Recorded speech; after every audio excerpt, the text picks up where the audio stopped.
Women Taking the Lead, episode 232. I love Toni Morrison's quote, "If you want to fly, give up what weighs you down." I love this quote. I find it so inspirational because we all have those self-imposed expectations and limitations. And when we let those go, that's when we really start to see the possibilities. Hello, my name is Jody Flynn and welcome to Women Taking the Lead, where we are all about creating blasts of inspiration to help you overcome self-doubt so you can lead with confidence, integrity, and a sense of humor. Have you grabbed your copy of my best-selling book, Accomplished: How to Go from Dreaming to Doing? Head over to womentakingthelead.com/accomplished to access the secrets to achievement and success. Now, your future awaits, so let's get started.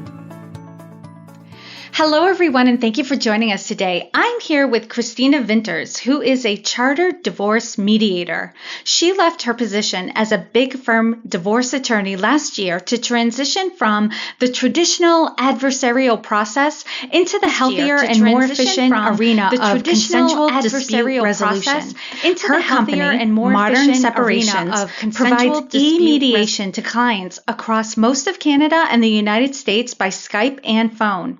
She's the author of Pathways to Amicable Divorce, and she provides business consulting to other divorce professionals. Christina, it is so great to have you here. I think you are the first divorce professional I have interviewed on this podcast, and I know, just like I know of the other women I've interviewed, our bios are just like the tip of the iceberg of who we are in the world. So if you could, tell us a little bit more about you and your own humble beginnings. Sure. Well, thank you so much for having me on here, Jody. In terms of humble beginnings, I followed my then boyfriend, who is now my husband, away from our home in Toronto down to the States, and I started working in a daycare for $4 an hour. So eventually we started a family, and we had 2 kids, and I was home with the kids for several years, but I started thinking about growing my own career and being a better role model for them. And that's how I eventually went back to school. I did my undergraduate degree when I went back to school when they were 4 and 1, and spent several years in school and eventually went on to law school. That's amazing, Christina, to go from, being very young, leaving your country, not just your city, leaving your country to be with your boyfriend, who you were obviously madly in love with and eventually married. But you were in a position where you had a $4 an hour job, had kids, and then decided, I'm going to go after this big career as a lawyer. What drew you to the law? I really wanted to find a profession where I could be working directly with people and helping people in some way. I started out my career working with kids, and I wanted to continue being of service to families in some way.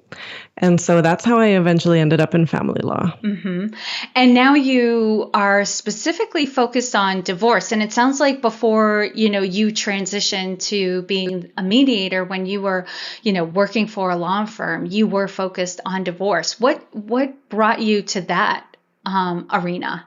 Well, I found the adversarial process to be quite damaging for families. It's very stressful. It really pits people against each other and brings out the worst in people. And that's not what I envisioned for myself when I thought about helping families. Mm-hmm. So mediation is, it's a process where the mediator is neutral, doesn't represent either party, but my role is to help them find that common ground and find a way that they can agree and then move on functionally with the rest of their lives. Mm-hmm. And what I really admire about your process in your journey, Christina, is because we hear so often about broken systems, right? The healthcare system, the education system, the law. I mean, everyone's got a joke about lawyers and, what they're trying to get out, and divorce, it being ugly and awful.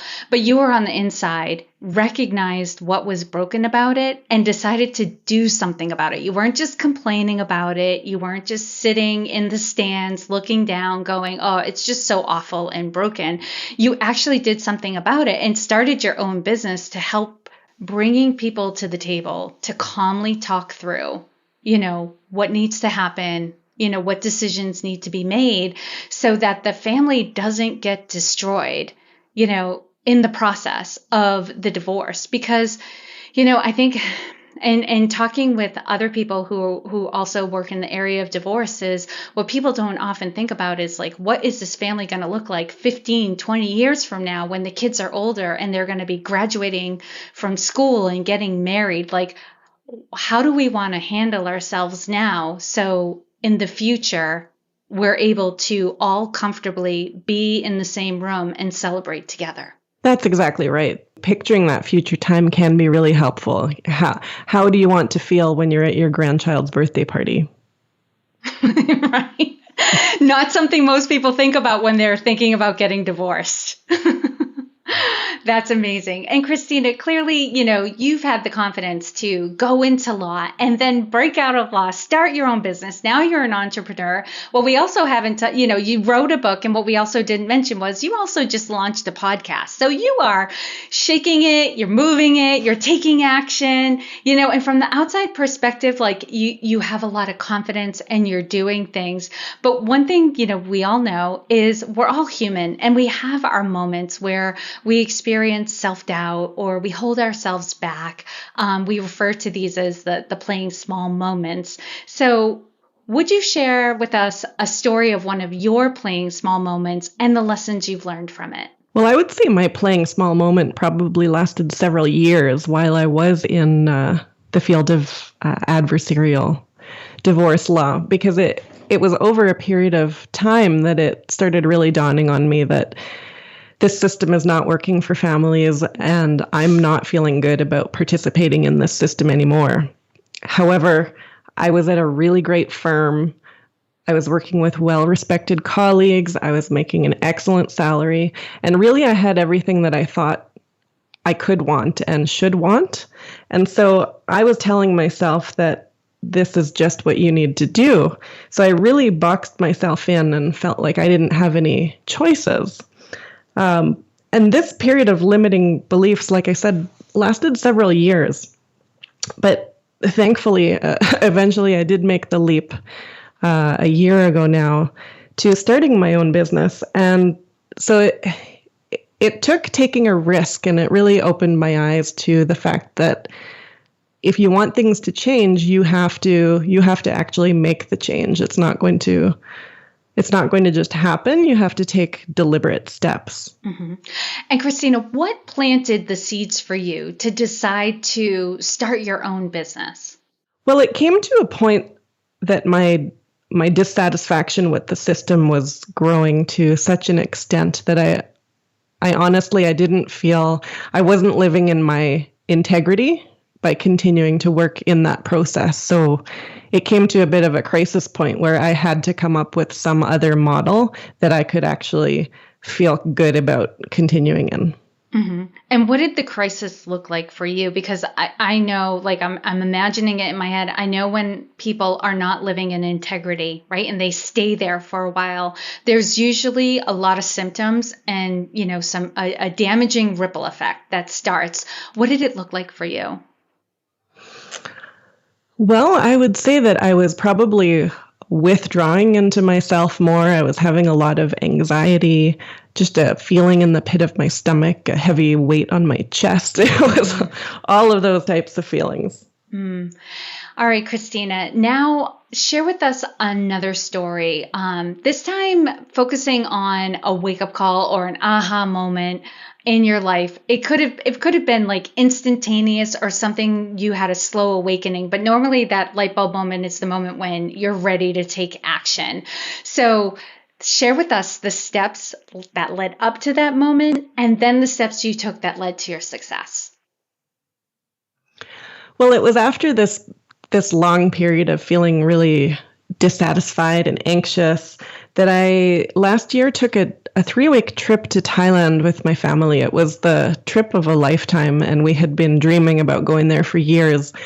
It was just amazing. We played with baby elephants. We stayed in one of those stereotypical idyllic little huts on a white sand beach. And over the period of the 3 weeks, I started remembering what it was like to feel at peace again.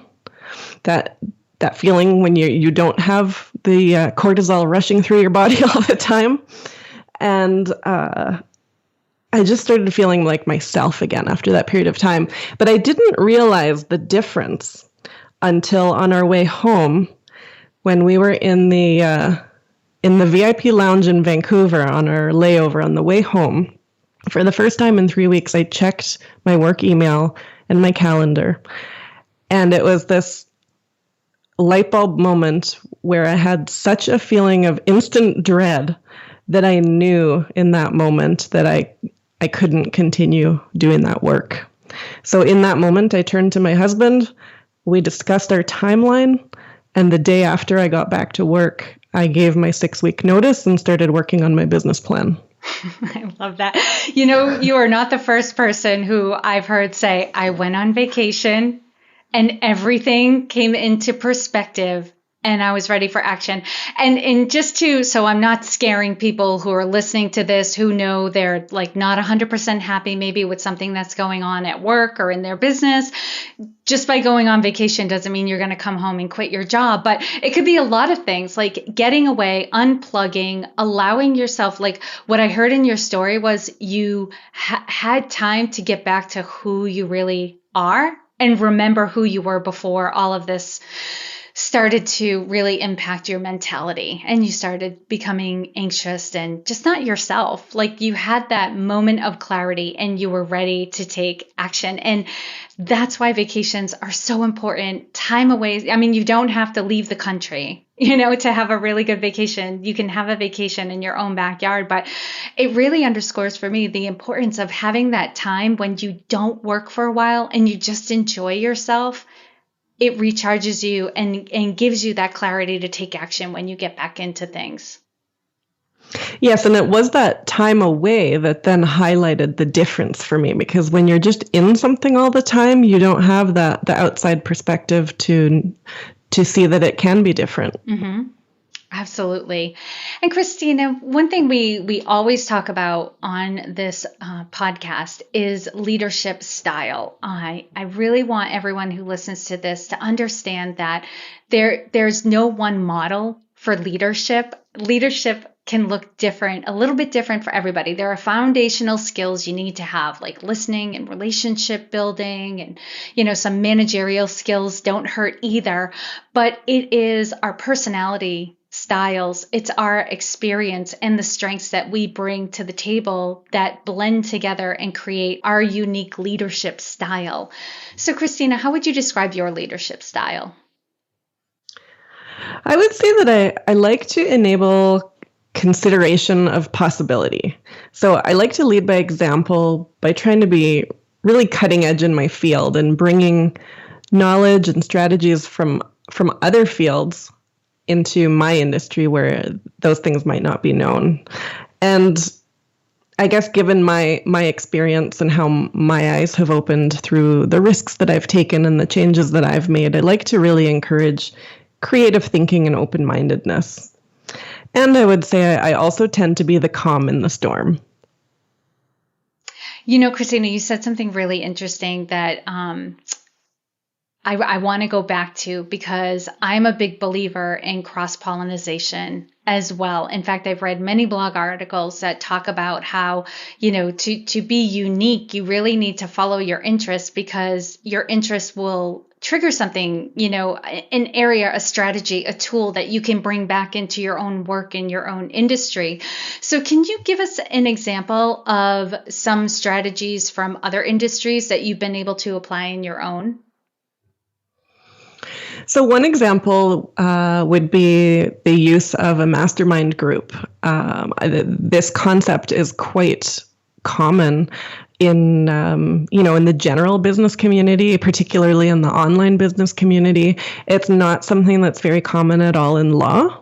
And so this is something that I've introduced for my clients, is a specialized peacemaking mastermind that I offer specifically for divorce professionals who are looking to create a practice similar to mine, helping families in a healthier way. That's a great example. All right, Christina. Well, that was a great segue too, because now I want you to share with us something that you're working on that you're really excited about and want to share with us. Well, my newest project, like you mentioned, is the podcast, and I'm super excited about that. It's a podcast that we've started, my husband and I have started for entrepreneur couples, and it's called All Business and Pleasure. And we named it that, of course, because when you're working together, it's all a mix of, personal and business. And there are all the joys and challenges that go along with that of trying to, how do you separate it out? How do you integrate things? We are interviewing entrepreneur couples doing interesting work. And we're also interviewing experts in all sorts of areas related to business, communication, and wellness. Mm-hmm. And so if there's anyone listening whose business is something you do as a couple, reach out to Christina. This could be a great opportunity for you. And I'm really excited about it because at the time of this recording, this is like newly launched. I just heard about it. I'm really excited. I think it's great. And on the flip side of things, Christina, what would you say is the biggest leadership or business challenge that you're faced with right now? Probably my biggest business challenge is coordinating the various projects that I have. I have a lot of ideas, a lot of visions that I'd like to implement, and it's both a blessing and a curse, really. I find I'm enjoying my work so much that it's actually difficult for me to take time to take a break, take time with the family. So that's something that I'm working on, although I do find it easier in the summer to go outside and take a little break. Yes. I think a lot of the women listening to this, and the men too, who are type A and ambitious can relate to, I've got a lot of projects going on all at the same time, because it's so hard to focus on one. Our passions and our interests take us in so many different directions, and we can see the benefit of doing a lot of things. But yes, it's definitely with the summer coming, because I'm putting this out in my newsletter as well. Like, make sure your calendar supports everything you want to do this summer. So put things in place, take some things off, because that can be a big challenge for all of us. So thank you for the reminder and for sharing that with us. All right, Christina, now I'm going to do a quick leadership roundup. So tell us, what is one practice you have that helps to make you a better leader? I would say one example is that I'm constantly learning. And I suppose that's because I tend to get bored, which is maybe a symptom of why my biggest challenge is coordinating the various projects that I have. But by learning something new, I'm always bringing fresh ideas and new skills to the community. And what advice would you give your younger self? I would say keep going. There's always more to learn and lots of time. So just keep going. Now share with us a success quote or a mantra and why it has meaning for you. I love Toni Morrison's quote, if you want to fly, give up what weighs you down. Now there's a curse word in the actual quote, but I thought I wouldn't share that with you. But I love this quote. I find it so inspirational because we all have those self-imposed expectations and limitations. And when we let those go, that's when we really start to see the possibilities. And what are some limitations that, even recently, like you've had the book release and the podcast, what were some of the things you needed to let go of in order for those things to be real, to come about? Well, I guess I've always had a bit of an issue with being visible. I tend to be an introvert, so I like observing. I don't love being the center of attention. But when you're an entrepreneur, you've just got to get out there and give it your all.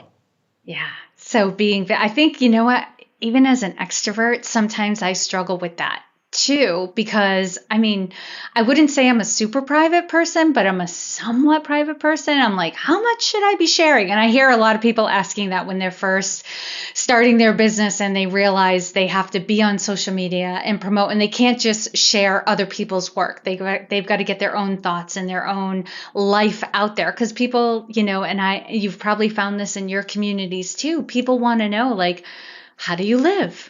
Like, what are you doing on the weekends? What is your life like? What does your home look like? And all this stuff. And, you go through that internal battle of how much do I share and how much do I keep, private and just for me and my family and that sort of thing. So again, thank you, because I think that is a common struggle a lot of business owners and entrepreneurs have.